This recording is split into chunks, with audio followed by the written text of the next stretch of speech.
We do have some breaking news out of Canada. Prime Minister there, Mark Carney, delivering a response to Donald Trump's tariffs. So let's bring in CBS News correspondent Shanelle Kaul following this breaking news. What are you hearing? What's he saying? All right, so he is responding today, Reed, to President Trump's 25% tariff on foreign car imports that just went into effect yesterday. And moments ago, Canadian Prime Minister Mark Carney said his country will now impose 25% tariffs on American cars that are non-compliant with the USMCA deal. He called this retaliation a focused, balanced, and calibrated response. Take a listen to this exchange with a reporter that played out just minutes ago. But in the future negotiation then, I want to understand what you take from President Trump's 12% reciprocal tariff, sort of that he has hanging over Canada, even if he lifts the border tariffs you call unjustified. So I think there are several things, if I may, and it's hard to predict all elements of this, but there are certain sectors in the North American economy, the Canadian-U.S. economy, that fundamentally rely on the integration in those sectors. There's no better example of this than in autos, where it literally has been built up over my entire lifetime. And that the competitive threat in North America is from Asia, not within North America. And it will become our judgment, and the judgment, I would say, of virtually everybody who works in the auto industry, virtually everyone, not everyone, not the UAW apparently, but I think they're going to find out, that this is going to damage the U.S. auto industry as well as the Canadian auto industry. And it's going to damage the industry relative to competition from Asia. So when there's that discussion, the question, part of the discussion is going to be, how do we put back together elements of that integration? And if it's not going to come, how are we going to act in Canada? And we're going to do this, elements of this anyways, if my government is elected, which is to build a true Made in Canada strategy that makes us much more resilient with the U.S. So, Tonda, I can't pre-wire all those discussions, but what I know is that trying to have a discussion, given the scale of ambition of the United States, given all the measures they've taken, not just against Canada, but against the whole world, that we are not going to make progress if we try to focus on only one issue. We need to reset the overall relationship.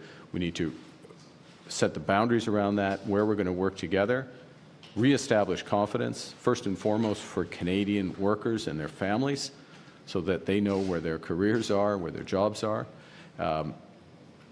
and then more broadly for investors in business. Okay? Thank you.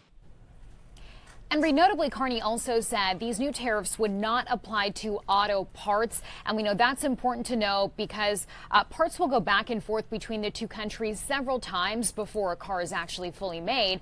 And also that this would not affect car parts from Mexico. When it comes to the future relationship of Canada and the U.S., a reporter moments ago asked Carney, is the U.S. still our ally? And Carney said, yeah, when it comes to security, and also Canada right now is the largest trading partner for the U.S. But he also said part of what the relationship has been based on for so many generations is integration between the economies. He says that is now over. Shanelle Kaul, thank you so much for watching that breaking news. So now let's continue to break it down with CBS News Money Watch correspondent Kelly O'Grady. So Kelly, there is a lot to break down here, but you want to put a finer point on some timeline issues relative to this. What do you have to say there?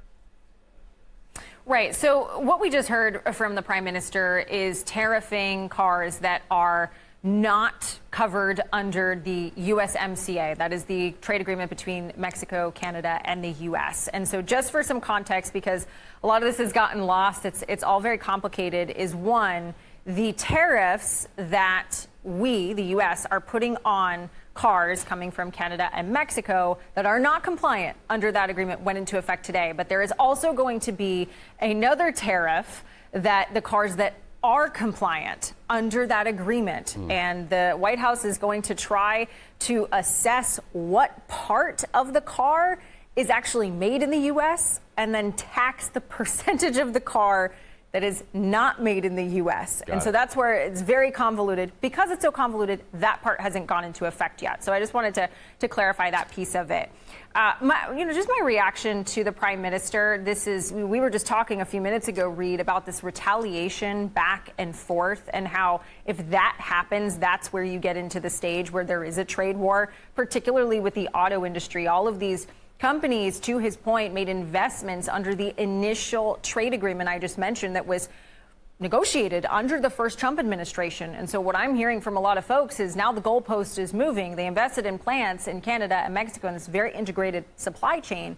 And now they're going to have to potentially make investments in the U.S. and roll back that, which is very expensive from a monetary element, but also time and logistics. Right. And so the last point that I will mention is that there is a renegotiation that could happen here. And, we have heard these countries talking. I referenced that agreement. That is up for review in 2026. And a lot of the analysts and economists that I have been speaking to are highlighting that President Trump is likely putting pressure to try and negotiate that and get a better terms out of the agreement that he initially agreed to. So that's just something to keep in the back of your brain, that this may all be a little bit of a chess game between these three countries right now.